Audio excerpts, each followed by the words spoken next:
네, 두 분 어서 오세요. 네. 안녕하세요. 네, 안녕하세요. 우석진 교수님 같은 경우는 이제는 이름을 바꿔야 될 것 같은 좌청룡. 이렇게 아, 그렇죠. 어제 국정기획위원회 이제 국민 보고에 걸렸는데, 대통령 바로 옆자리에 앉아 계시던데요. 보고에는 아니고 보고에는 아니고 오전에 예산 했던 제정 절감과 관련된 그런 대통령실 회의였는데 왼쪽에 딱 앉아 계시던 거죠. 잘 가니까 좋은 자리 주시더라고요. 어우. 제가 JB로부터 훈련받은 경제학자다. 그랬더니 그러면 자리는 바로 여기 왼쪽이다. 왜 지금 지어내고 그러세요? 사실만 이야기를 해야지. 시선 집중해서 키워준 경제학자다. 그러면 자리는 바로 왼쪽이다. 그래서 거기 앉아가지고 뭐 토론을 좀 했죠. 그래요? 네. 제안도 좀 많이 하고 대통령과 따로 이야기 나누신 건 없어요? 따로 나누는 건 없습니다. 따로 나누는 건 없고, 네. 근데 공개된 장소에서 이제 그 예산실 공무원들하고 부처 예산 관련된 이제 국장들 와가지고 뭐 구조조정은 이렇게 했고 뭐가 문제고 이렇게 줄여야 되고 뭐 그런 얘기를 했는데 제가 그 받은 느낌이 굉장히 중요한 화두를 준비하셨는지 모르겠지만은 많이 던지시더라고 중요한 화두를. 그래요? 예, 그래서 그게 다 사전에 준비가 됐던 건가 아닌 거 그건 잘 모르겠지만은 예를 들어서 우리 복지 정책에 신청주의라는 게 있어요. 무슨 주요? 신청주의, 신청. 신청해야 돈을 줘요. 네, 복지 정책은 우리가 그게 기본이거든요. 근데 세계적으로 그게 기본은 아니에요.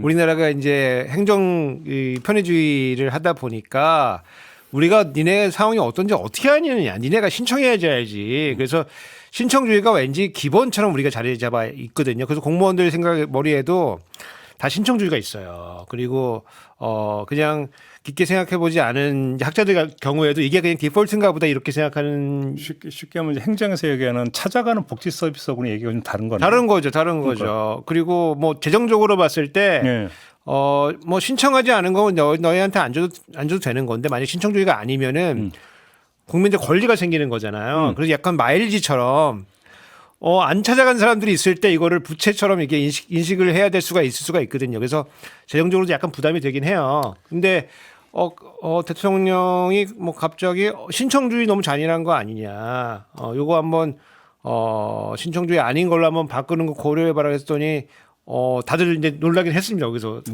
준비가 답변 안 된 것 같은데. 가장 뭐 집에 인터넷도 안 되고 고령의 어르신들만 계시고 그러면 정부가 군 단위에서 물론 자치단체가 무슨 군 단위에서 이런 복지 정책을 한다는데 그분들이 어떻게 아시겠어요? 그걸 그러니까. 어떻게 알고 신청해요? 아니, 말 그대로 찾아가는 복지 서비스가 돼야지. 그렇죠. 근데 이재명 대통령이 돈을 빌려서라도 씨를 뿌려야 된다고 얘기를 했는데, 자 우리 그 교수님의 촉으로 그러니까 구체안이 어떻게 나올 거라고 보십니까?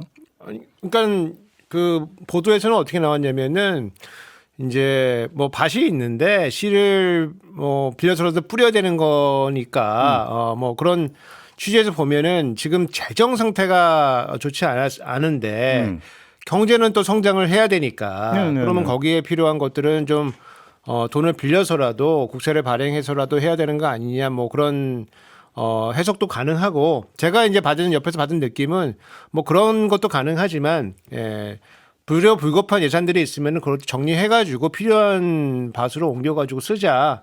저는 이제 그런 느낌도 많이 받았거든요. 그래서 빌려서라는 표현을 써봤길래. 뭐 그거는 이제 씨앗을 빌려서라는 그런 문맥이 있기 때문에 그런 빌린다는 표현 쓰신 것 같은데 여하튼 뭐 양쪽으로 다 해석할 수 있는 그런. 알겠습니다. 얼마 전에 이제 있습니다. 저 무디스가 와가지고 무디스가 이제 신용평가 국가 신용등급 때문에 신용평가로 와서 이제 우리 구인철 기재부 장관 만나서 또 그런 이야기했고 일부 언론에서는 거기서는 우리 구조개혁 이런 거 시급한데 한국은 또 고령화가 심해서 재정 주체를 이렇게 확대하는 거 약간 우려하는 목소리였는데 구인철 장관은 뭐 재정 확대 쪽만 이야기한 거 아니냐 그랬는데 저는 뭐 거기서 무슨 보고서가 나온 것도 아니고 두 당사자가 그냥 원론적인 우리가 다 아는 문제 당연히 구조개혁해야 되고 재정 확대해야 하는데 이게 뭐 마치 상충되고 대립하는 것처럼 이렇게 했던데 그런 건 아니다. 아니 뭐 예를 들어 우리나라 재정 확대에 대해서는 늘 논란이고 우리는 제가 늘 말씀드리지만 우리가 여기서 100원을 써야 할지 1000원을 아껴야 할지 답은 없습니다. 하지만 이 대통령이 이야기한 것처럼 그 지금 아무것도 없어요. 봄이 됐어요. 아무것도 없으니까 그럼 씨 뿌리지 말고 그냥 앉아 있을까요? 뭐 그런 지적 이야기 한 거예요. 그러니까 우리가 정답은 모르지만 그래도 이제 몇 가지 지표들이 있잖아요. 그러니까 선진국 중에서 우리보다 국가부채 GDP 대비해서 국가부채 비율이 낮은 나라는 없어. 호주 하나밖에 없어요. 네. 그리고 늘 말씀드리지만 그중에 뭐 38개 OECD 국가들 중에 뭐 아주 흔한 지표입니다. 뭐 우리보다 가계부채 비율이 높은 나라는 캐나다밖에 없어요. 그러니까 나라는 그나마 재정 여건이 다른 선진국에 비해서 훌륭하고 국민들은 주머니에 빚이 잔뜩 있는데 자꾸 나라 보고 아껴라고만 하면 무슨 답이 있어? 물론 구조개혁 해야지. 무디스가 지적한 것처럼 구조개혁 해야지. 구조개혁 하지 말자는 사람이 지금 대한민국에 근데 어디 무디스가 얘기한 구조개혁에 구체적인 내용이 있었던 거예요? 아니 그냥 내가 볼 때는 덕담이 오고 간 것 같아요. 네. 어떻게 한국은 고령화가 우리가 우려해야 할 게 가장 고령화가 이제 속도가 빠른 거. 그다음에 재정 적자에 대한 국가 부채에 대한 그 그래프가 우리는 너무 가파르게 올라가거든요. 그러니까 이 두 가지 분명히 중요한 문제죠. 근데 그런 이야기 당연히 나눈 거죠. 네. 그러니까 이제 그 기업이 혼자서 해결할 수 없는 다양한 문제들이 있어요. 무슨 뭐 인프라라든가 뭐 전기라든가 뭐 이런 기타 등등은 기업이 혼자서 해결할 수 없는 거기 때문에 정부가 들어서 이런 생산과 관련된 기반 시설과 인프라와 관련된 것들을 공급해 준다. 이러면은 사실은 기업이 생산 단가를 낮출 수가 있기 때문에 그리고 뭐 초기 투자가 이제 불확실성이 많잖아요. 그래서 그 위험을 이제 국가가 같이 부담해 주면은 그러면은 이게 성장에도 도움이 되고 나중에 기업이 성장하고 나면은 여러 가지 재정적으로도 도움이 되기 때문에 이게 선순환에 갈 수 있다. 이게 이제 그 구윤철 장관의 이제 설명이고 그다음에 이제 제가 뭐 최근에 주목하고 있는 건 뭐냐면은 우리가 WTO 체계였기 때문에 기업에 대한 직접 지원을 하기가 좀 어려웠어요. 그래서 보조금 주기 어렵기 때문에 그래서 세제 혜택을 많이 줬거든요. 그런데 지금은 직접 보조금 체계로 지금 바뀌어 나가는 것 같아요. 그래서 우리도 조금 생각을 좀 직접 재정 정책을 좀 뭐 쓰는 그런 방향으로 사고를 할 필요가 있고 다만 이제 국제기구가 방문해서 이제 물어보는 거는 이 상태로 계속 가게 되면은 니네가 지금 채무 상태가 좀 안 좋아질 수가 있는데 그거에 대한 계획은 어떻게 되는 거냐. 예를 들어서 이게 5년, 10년 이렇게 늘리고 나서 그 다음에는 꺾일 수 있는 거냐. 좋을 때가 되면은 경제가 좋아질 때가 되면은 그러면 다 갚을 계획은 있는 거냐. 이러한 이제 부채 관리에 대한 계획이 서 있냐 이런 걸 물어보는 거기 때문에 그거는 뭐 어떤 정부가 들어서도 재정을 뭐 건전하게 유지하는 건 너무 필요한 거니까 이제 그런 계획은 재정을 확대하면서도 동시에 같이 가야 된다. 이제 그런 얘기죠, 사실은. 예. 어제 그 국정기획위원회가 이제 그 대국민 보고회 갖고 네. 이제 국정과제 도출을 했잖아요. 그 내용 가운데 경제와 관련해서 눈에 띄는 부분 어떤 게 있었습니까? 지금 교수님 말씀하신 것에 하나만 첨언하자면 그러니까 우리가 과거에는 WTO 체제 때문에 정부가 보조금 주면 바로 너희가 세탁기 개발하면서 정부 보조금 받았어? 그러면서 그 세탁기 수출하려고 그러면 보복관세 딱 때리고 이랬는데 지금 이제 중국 때문에 이 시스템이 무너지고 결정적으로 트럼프 대통령 때문에 이제 WTO 체제가 이제 끝나가고 있는데 지금 이제 조금 과장해서 설명드리자면 중국은 중국 주식회사에서 기술 개발을 한 다음에 브랜드 붙여서 BYD라는 브랜드 붙여서 수출하는 것 같아요. 그러니까 제조 2015에서 10년 동안 해가지고 중국이 거의 해마다 100조 원 우리 돈 기술 개발했는데 그 돈이 다 어디로 갔겠어요. 다 기업들한테 간 거잖아요. 그러니까 우리도 어제 이제 그 회의에서 나온 이야기 중에 100조 이제 성장 펀드 만들자. 그게 가장 눈에 띄는 겁니까? 뭐 큰 정책은 아니고 그동안 나왔던 이야기인데 그리고 구체적으로 그 돈을 어디에 써야 할지 이런 건 나오지 않았지만 지금 이제 기업들에게 특히 첨단 AI나 뭐 아마 배터리나 우리가 지금 앞으로 가야 할 부분에 대해서 그 투자해야 할 부분이 있고 그 다음에 이제 기업들이 자꾸 떠나잖아요. 그래서 이제 브라운필드 투자라 그래서 우리가 이제 공장 짓는 거 진짜 어려워졌거든요. 부가가치가 높은 공장 이제 다 동남아로 떠나다가 이제 그나마 미국으로까지 떠나니까 이게 붙을 수는 없는 상황에서 뭘로 돈을 벌 것이냐, 뭘로 돈을 벌 것이냐. 투자 우리가 이제 국민연금이 1,200조 있는데 지난해 15% 수익 났다고 들으셨잖아요. 155조 원 벌었어요. 와, 잘한 거 아니에요? 그러니까 투자의 시대로 며칠 전에 기사를 보니까 미국의 아이비리그 대학들을 보통 30조, 50조 이렇게 쌓아두고 있거든요. 우리 대학들 몇 천억 쌓아두고 있다고 막 우리가 비판하는데 이 돈을 계속 굴리는데 하버드 대학이 며칠 전부터 큰 비중은 아니지만 비트코인에 한 1,800억 100억 정도 담궜더라고요. 비트코인에? 그러니까 투자의 시대거든요. 때가 온 겁니까? 아니 요즘 은행 금리가 몇 프로죠? 한 3, 4% 되나? 아유, 그 예금 금리는 턱없이 그 절반밖에 안 되죠. 그러다가 이제 국민연금 이렇게 맡기고 이런 건 안 될까? 국민연금 맡겨놨잖아요. 네. 그거 말고. 국민연금은 국민들 거니까 15% 정부가 절대 되잖아. 간섭하지 못하거든요. 네. 그러니까 국민연금 포트폴리오 그대로 짜주는 펀드도 있어요. 네, 맞습니다. 네. 네, 아, 그거 그런 게 따라하면 있어? 그 펀드 가입하시면 돼요. 오, 그러니까 기본적으로 돈이 있어야지. 투자 우리가 이제 더 이상 공장을 짓지 못한다면 투자를 해야 한다. 그 종잣돈을 모아서 한번 투자를 해보자. 뭐 이런 이야기도 있었어요. 네. 그래요? 눈여겨 볼 만한 부분이에요. 교수님은 네. 어떤 게 좀 눈에 띄던가요? 저는 아무래도 뭐 산재 부분이 조금 눈에 띄었어요. 산재 부분이 눈에 띄었고 저 그림 하나 들고 왔는데, 네네네. 예, 뭐 그래프 한번 혹시 띄워 주시면은, 예. 저 그림이 이제 지금 왼쪽 오른쪽 이렇게 돼 있는데 왼쪽은 이제 산업재 재유리예요. 아, 예, 재유리라고 하는 건 뭐냐면 근로자 중에서 산업재해를 당한 사람들. 그리고 오른쪽은 이제 근로자 중에서 죽은 사람들. 사망. 예. 10,000명당 1명이기 때문에 만인율이라고 부르는데 그래서 왼쪽은 이제 재해가 얼마큼 생기는지 그래서 뭐 중간에 있는 약간 평평한 곡선이 이게 평균이고 왼쪽 그림 중에서 위로 쭉 올라가는 게 있잖아요. 이게 건설업입니다. 녹색선. 예, 예. 건설업인데 쭉 올라가고 있는데 우리가 보통 선진국이 되면은 그래도 산업재해가 조금씩 줄어드는 게 정상이라고 보잖아요. 그렇지. 근데 건설업은 지금 그렇지가 않고 2010년, 12년 지나면서 굉장히 좀 빠르게 좀 늘고 있거든요, 사실요. 네. 그래서 이게 문제라는 거고 그거와 같은 선상에서 오른쪽 보시면 사망 만인율이에요. 그리고 맨 위에 있는 게 건설업인데 이게 또 건설업에서 죽는 사람 비중도 엄청 늘어나고 있는 거거든요. 그래서 뭐 절대적인 숫자도 그렇지만은 일하는 사람 대비로 봤을 때도 지금 늘어나고 있는 거기 때문에 이 문제를 해결하지 않고서는 우리가 선진국으로 들어가기 좀 어려운 게 사실이다. 예. 이제 이런 사실을 갖다 놓고서 대통령이 이제 최근에 굉장히 센 얘기들을 많이 했어요. 예컨대 이 산재 사망이 사회적 타살이다.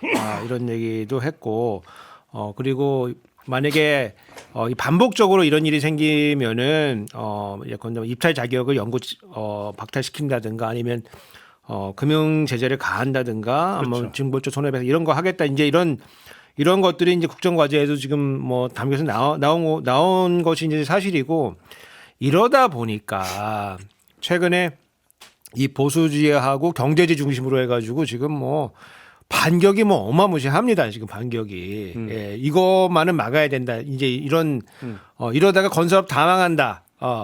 부터 시작해가지고 제가 화요일 날 어저께는 재정 관련된 회의를 갔다 왔다면 이제 화요일 날은 이 법인세 관련된 공청회에 3년 만에 제가 갔다 왔지 않습니까? 요즘 바쁘시네 많이. 요즘 바쁩니다. 네. 우청룡. 예, 3년 만에. 네. 3년 동안 편히 지금 쌩까더니 3년 되니까 지나니까 다시 오라 그래가지고 네. 갔더니 이제 거기도 뭐 기업 대표 하시는 분들 많이 오셨어요. 그리고 이 세제하시는 분들이 되게 약간 보수적입니다 보통은. 그래서 기업의 생색이 날까봐 진짜 그러니까 그분들 주로 하시는 얘기가 이 얘기를 많이 하십니다. 이 네. 산재하고 노랑봉투법 때문에 굉장히 힘든데 여기다가 우리 법인세도 올리냐 뭐 이렇게 하나 없는 건데 주된 내용을 보면은 요 내용들이 많습니다. 그래서 지금 뭐 실질적으로 좀 압박은 있는 편이다 이제 이렇게 보여집니다. 네. 지금 이제 저 포스코 ENC 포스코 건설의 현장 100여 개는 다 멈춰섰고요. 어제 전화를 좀 해봤어요. 완전히 멈춰섰고 DL도 대림도 얼마 전에 사망 사고 나와서 완전히 멈춰섰고 네. 한 150여 개의 현장이 멈춰섰고 그래서 대통령이나 총리나 정부에서 현장은 굴러가게끔 메시지를 주면 좋겠어요. 대신에 국회나 기업들이 답을 내놔라. 지금 교수님 말씀하신 것처럼 선진국보다 너무 많이 죽는다. 답을 내놔라. 이렇게 하면 좋겠어요. 근데 그 기업들이나 현장에서 늘 듣는 이야기 중에 하나가 일단 이게 아무리 막아도 아파트 짓다 보면 사람 죽을 수밖에 없다. 이게 사람이라는 게 실수하기 마련이지 않느냐. 근데 그렇지 않습니다. 그러니까 예를 들어 우리가 다른 데는 저도 일본은 이겨야 되잖아요. 네. 일본하고 비교해 볼까요? 일본 우리가 1년에 산업 현장에서 한 2,000명 죽습니다. 그중에 산재로 제대로 인정받는 게 한 800건 정도 됩니다.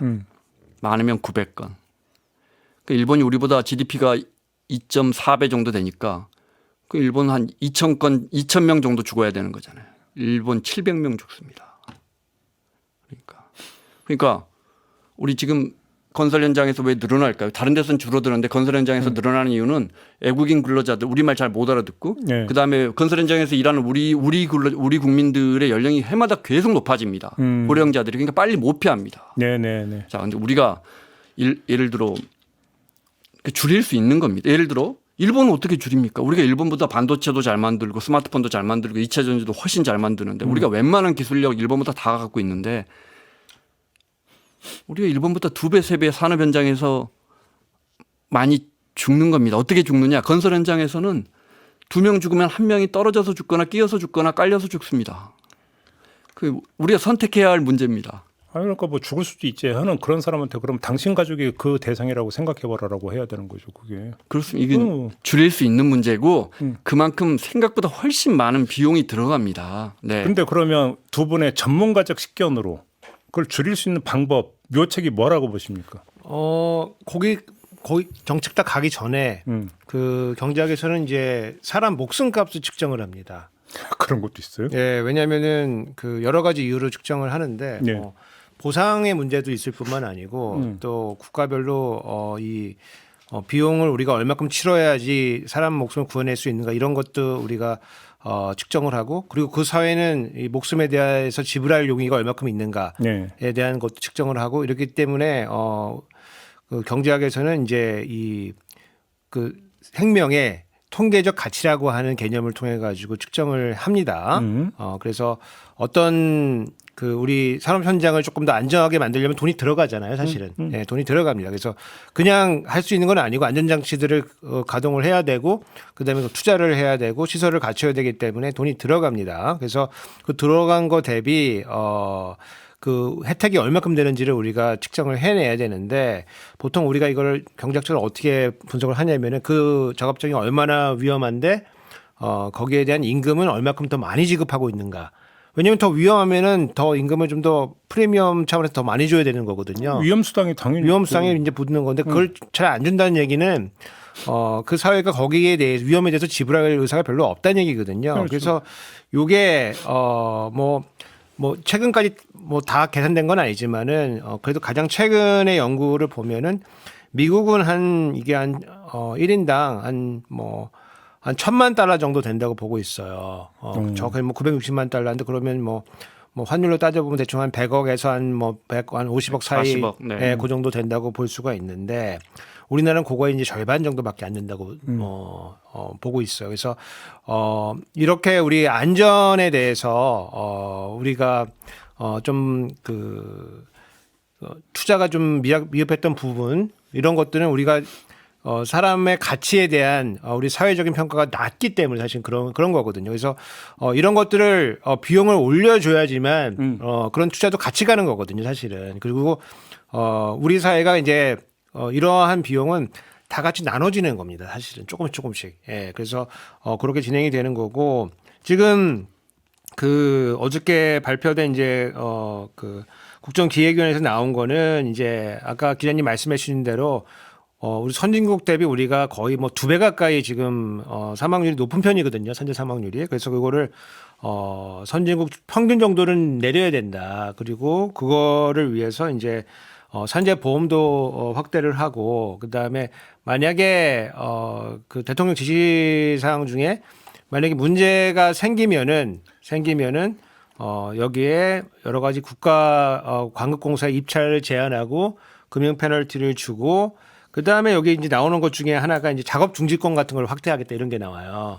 그래서 뭐 노동자가 이제 일하다가 굉장히 위험한 상태라고 하면 작업을 중지하고 쉴 수 있는 권한을 주는데 이게 삼성물산에서 최근에 2021년도 도입해가지고 굉장히 뭐 효과를 좀 거뒀다고는 해요. 근데 저는 이게 좀 아쉬운 지점이 이게 위험하다고 인식할 정도 되면은 누구도 실 것 같긴 하거든요. 근데 우리가 위험이라는 게 모르는 상태에서 오잖아요, 사실은. 그렇죠. 예. 제가 쓰러질 때까지 일하는 거 아니겠습니까? 제가 경험해 봤는데. 네. 쓰러질 때까지 일할 수밖에 없는 거거든요. 그럴 때는 강제적으로 제도가 들어와서 해줘야 되는 거기 때문에 그런 거 좀 보완해야 된다. 이렇게 보고 있죠. 예. 작년 10월까지 우리가 5년 동안 제가 이렇게 우연히 기사를 보다가 5년 동안 일하다가 세상을 떠난 환경미화원이 598명이에요. 5년 동안. 네. 네. 그러니까 근로복지공단에 유족급여를 신청했다는 뜻이죠. 그러니까 제가 계속 말씀드리지만 이게 사회적 합의가 있어야 돼요. 대통령 혼자 이거 해서 처벌하는 건 굉장히 좋은 방식은 아니에요. 지금 이제 포스코 건설만 해도 이미 금융제재 다 들어와서 차원이 안 돼요. 은행들이 다 알아서 대통령이 한마디 하면 은행들이 알아서 지금 포스코한테 돈도 안 빌려줘요. 네. 그러니까 현장들 다 멈춰서고 있고 공공 입찰 예를 들어 저기 한국은행 강남 본부 새로 짓는 그게 6천억짜리 공사인데 삼성하고 포스코가 경쟁하다 포스코가 얼마 전에 드랍했어요. 그러니까 알아서 그냥 다 빠지는 거예요. 공공 입찰에서. 그러니까 근데 이게 너희들 사람 정말 한 명만 더 죽으면 진짜 혼내줄 거야 하니까 거의 모든 대기업 현장들이 지금 이번 주 아니면 이번 달 안에 사고 나면 안 되니까 거의 모든 대기업의 건설 현장이 지금 멈춰 있는데 좋은 방식은 아닙니다. 우리 스스로가 결정해야 하는 겁니다. 이런 나라에 살 것인가. 근데 비용에 대해서 제가 비용 부담하겠습니까? 사람이 덜 죽는 나라로 가겠습니까? 하면 다 동의하실 거예요. 그런데 이게 쉬운 문제가 아니에요. 미국에 살아보면 이게 뭐 중요한 도로에 예를 들어 조지 워싱턴 브리지 건너가는데 맨하탄 들어가는데 꼭 낮에 공사를 해요. 왜 밤에 하지? 한국은 우리는 밤에 하는데 안전 때문에 밤에 하다 사고 나면 엄청난 페널티와 또 근로자 교수님 말씀하신 근로자들에게 밤에 하면 돈 훨씬 많이 줘야 되는 거예요. 우리가 부담할 수 있어요. 한국 사람들이. 우리 그냥 답답해서 880 낮에 공사하면 난리 날 거예요. 전화해서 이거 왜 지금. 그러니까 우리가 이 빨리빨리 가고 더 성장하려는 이 속도도 늦춰야 되고 많은 것을 희생하면서 가야 되는 거예요. 선진국은 그렇게 하면서 한 명의 생명을 살리는 거예요. 알겠습니다. 근데 지금 예를 들어서 이제 통계 이런 얘기도 했지만 제가 알고 있는 바로는 산재 통계의 상당 부분은 축소가 된 것일 거다. 그래서 기업의 그렇죠. 불이익이 있기 때문에 그렇죠. 산재 신고가 안 되고 그냥 암암리에 처리해서 그냥 넘어가는 경우가 허다한 걸로 저는 알고 있고. 그렇습니다. 아니 그러니까 왜냐하면 지금 우리나라의 현실은 지금 통계보다 훨씬 더 지금 열악하다라는 점을 일단 먼저 봐야 되고. 네. 또 한 가지는 제가 여쭤보고 싶은 게 그래서 줄이려고 산업안전보건법도 강화했고 네. 중대재해처벌법도 만들었잖아요. 네. 그러면 이게 입법의 미비에서 발생하는 구멍에서 발생하는 현상입니까? 아니면 법이 할 수 있는 건 한계가 있다라는 어떤 의미일까요? 어떻게 해석을 해야 됩니까? 그러니까 지금도 DHC 현산 광주 화정동에서 아파트 무너져가지고 영업정지 1년 받았고요. 영업정지 그러니까 신규 수주를 못하는 겁니다. 이 기간 동안 다른 공사는 계속 하더라도 GS건설도 검단 그걸로 10개월 받았는데 둘 다 무슨 행정수하고 해서 조금 한두 달 깎일지 모르지만 지금도 제재가 없는 건 아닙니다. 그러니까 기업 스스로가 이대로는 안 되겠다라고 생각해야 되는데 그 생각은 어디서 오느냐?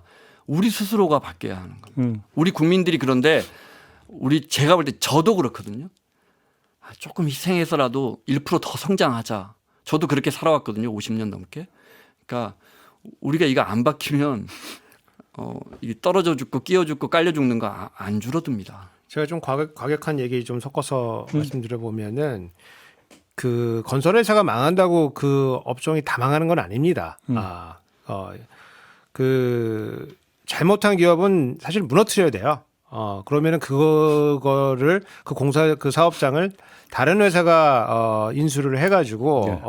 조금 더 안전하고 조금 더 좋은 환경에서 작업을 진행할 수 있게 만들어야 되는데 우리가 좀 그 끝에까지 가면은 혹시 우리 일자리가 줄어드는 거 아니겠 이런 걱정 막 하거든요. 근데 우리나라 산업의 생태계를 보면은 그렇지가 않아요. 기업이 무너지면은 다른 이제 자본들이 들어와서 다 인수를 합니다. 충분히 가격이 떨어지면은. 예, 그래서 사실 무서워하면 안 되는데 이제 정권을 이제 운영하다 보면은 갑자기 지표가 안 좋아지면은 당황스럽기 때문에 이거 넘어가게 되는데 이번 기회를 통해 가지고 조금 좀 버텨가지고 좀 안전한 일자리로 조금 더 가는 게 필요하다. 이렇게 보여지고 왜 이게 안 되냐면은 사실 우리 여러 가지 뭐 중대재해처벌 이런 거 들어와 있지만은 사실은 뭐 우리 검사님들 판사님들 뭐 기업 생각 뭐 무지하게 하잖아요. 그러니까 처벌이 뭐 잘 안 됩니다. 사실은 이게 처벌이 들어와 있긴 하지만 법원 판결문 보면 경제를 그렇게 걱정하는 판사님들이 많이 걱정 있어요. 엄청 합니다. 그러니까. 걱정 엄청 합니다. 예. 누굴 욕하겠어요? 우리는 요번에 그 우리 그 총리 비서실장 하셨던 분들도 박사 건설회사 사이 아닙니까? 네. 우리 불과 10여 년 전에 노동부를 고용부로 이름 바꾼 정부를 선택한 적이 있어요. 근로자가 2,500만 명 나라에서 노동부라는 이름 하나가 안 되는 거예요. 그러니까 우리가 그런 국민인데 누굴 욕해요. 네. 기업 관련해서 교수님이 지적해 주셨는데 저는 이런 생각도 해봅니다. 그 기업은 어려워지죠. 그 기업의 생산성은 떨어질 수 있습니다. 비용이 증가하니까. 근데 그 기업이 비용이라는 건 기업이 돈 쓰는 걸 우리가 경제학에서 투자라 그럽니다. 그러니까 사람을 한 명 더 뽑는 거. 그다음에 이거 안전하기 위해서 용역회사와 저 회사와 계약해서 우리 이 공장 이 플랜트에서 사람 이게 안 다치게 한번 용역 한번 우리 한번 받자. 한 20억 들여가지고 그러면 그 20억의 생산이 또 그 용역회사에서 발생하잖아요. 그러니까 안전 관련 투자가 소비가 아니에요. 돈 쓰고 날아가 버리는 게 아니에요. 국가 전체에서 보면 그 투자예요. 그게 맞는데 네. 저희가 얼마 전에 플랜트 건설노조 위원장 인터뷰를 했는데 그분이 전해준 소식은 뭐냐면 정반대인가 노후 설비를 교체를 해야 되는데 이건 안 하고 오히려 CCTV를 설치를 한대요. 그래서 왜 CCTV를 설치하냐? 이게 우리가 뭐 어떤 설비비 이런 것 때문에 사고 난 게 아니라 과실. 노동자 과실 때문에 사고 난 거예요. 우리 잘못 없다. 이걸 입증하는 수단으로 CCTV를 설치하고 있다는 거거든요. 이게 지금 현장 얘기라는 겁니다. 그러니까. 인식이 바뀌어야 돼요. 그러니까. 아니 인식이 바뀌어야 되는 것도 있지만 저는 정부도 좀 돌아볼 필요가 있다고 보는 게 근로감독 얘기요. 항상 이런 얘기하면 항상 따라붙는 게 근로감독이거든요. 신고해봤자 나오지도 않고 조사 나오지도 않고 조사 나와봤자 귀 한번 흘러보고 그냥 가버리고 이래버리면 이게 우리 안 걸릴 수 있어. 내지 싸게 먹힐 수 있어. 이렇게 돼버리면 기업이 무서운 게 없어지는 거잖아요. 그건 너무 중요한 지적인데 우리나라가 이제 법은 많은데 집행이 잘 안 되는 나라, 바로 그거죠. 예. 나라 중에 하나거든요. 그래서 아마 그 이재명 대통령도 그래서 노동 관련 이런 노사관계 관련된 이제 인력을 좀 늘려야 된다. 뭐 그런 말씀하신 것도 맞아요, 기억이 있어요. 나거든요. 네, 그래서 맞아요. 뭐 단속을 좀 현실화시킬 필요가 있고 그와 동시에 이제 기업도 이게 비용으로 이제 인식이 되어야만 이제 이걸 안전하게 만드는 이제 그 일자리가 되는 거거든요. 만약 사고가 났을 때 우리가 진짜 큰 비용을 치르게 된다. 뭐 이래야지만 이제 진행이 되는 거기 때문에 네. 좀 이런 집행이 좀 현실화될 수 있도록 하고 아마 그 이번 정부에서 뭐 산재 같은 경우에도 입증 책임을 지금은 이제 노동자가 입증을 먼저 해야지만 이제 그다음에 산재가 지급이 되는 건데 보험료 지급이 되는데 그게 아니고 이제 먼저 지급하고 나중에 차후에 이제 입증 과정을 가져가는 뭐 그런 것도 고민한다고 제가 들었습니다. 그래서 그렇게 좀 노동 친화적으로 좀 조금 바뀌고 나면은 그러니까요. 뭐 일선 노동자 얘기 들으면 산재 인정 받기가 얼마나 힘든데요. 외국인 노동자들은 한 3, 4월인가 한겨레 21이 기획기사를 한 10개를 썼는데요. 전수조사를 했거든요. 근데 우리나라에서 지금 몇만 명 중에 그냥 죽어요. 외국인 근로자들은. 이유가 없이 그냥 시신만 돌아가요. 확인된 게 3%던가 그래요. 산재가 확인되는 게.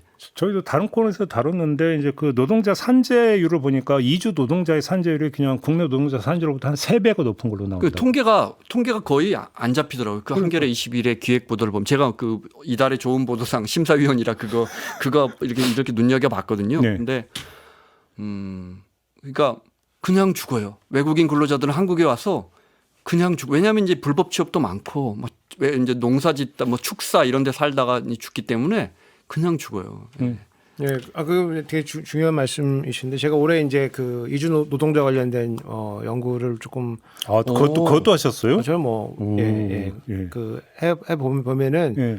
건보 이런 데 보면은 노동자들이 그 뭐 우리 예전에 대선 볼 때 보면은 노동자가 와가지고 우리 건보를 이용해 먹는다 그런 얘기 우리 몇 번 하고 있는데 건보를 안 씁니다. 돈만 내고. 그러니까 보험료 짜예요. 내는데 보험은 내는데 보험 혜택을 병원을 안 받는다. 병원을 안 갑니다. 예. 왜요? 아니 병원 가서 아프다 그러면 이제 비자가 문제가 생길 것 같으니까. 어허. 그러니까 진짜 문제가 생길 때까지 병원을 안 가기 때문에 네. 사망으로 연결될 가능성이 굉장히 높을 것 같아요. 음. 다만 그게 이제 산재 처리가 되느냐 안 되냐는 또 다른 문제이기 때문에 네가 아파서 죽은 건데 무슨 산재냐 뭐 이럴 수가 있기 때문에 아니, 외국 살아보면 저도 외국에 한 4, 5년 살아봤는데 병원 안 가게 돼요. 이상하게 한국보다. 일단 돈이 더 들 것 같고 이 정도는 한국 가면 당연히 갈 것도 참게 되고 근데 분명하게 알아둘 것은 정말 이 오해는 이제 우리나라에 있는 외국인들이 내는 건강보험료가 그들이 타가는 건강보험금보다 훨씬 높습니다. 그러니까요. 아니요. 며칠 전에 저기 양식장에서 뭐 이주노동자 2명이 사망하는 사고 발생했잖아요. 내려보내면서 목장갑 줬다면서 목장갑. 그러니까 감전사고 발생하는 거죠. 그러니까 무슨 뭐 거창한 얘기 할 것도 없고 현장에서 안전교육이 제대로 실시가 되고 있느냐, 안전장비가 제대로 지급되고 있느냐부터가 사실은 체크가 돼야 되는 부분인데 이조차도 지금 안 되고 있는 게 너무나 허다하게 맞는 거 아닙니까? 그러니까 손봐야 될 게 한두 군데가 아니라는 것이죠, 결국은. 근데 이제 그것이 결국 이제 얼마나 정책 의지를 가지고 강도 높게 이제 그 정책 추진하느냐 이게 이제 결국은 관건인데 이게 이번에 좀 포함이 됐다. 이런 이야기가 되는 거죠.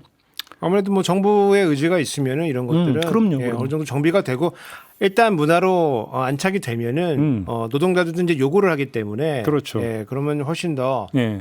안전한 일자리가 되어 간다 이제 이렇게 볼 수가 있고 안전해야지 또 생산성도 높아지는 거기 때문에 예. 아니 살자고 일하는데 목숨 걸고 일하면 안 되는 거 아닙니까? 그게. 이 대통령이 한 이야기 아니에요? 이거 다 아니, 먹고 살자고 하는 이야기. 그러니까 아니 이건 기본이잖아요, 사실. 뭔가 본말이 뒤집혀 있는 거죠, 이거는.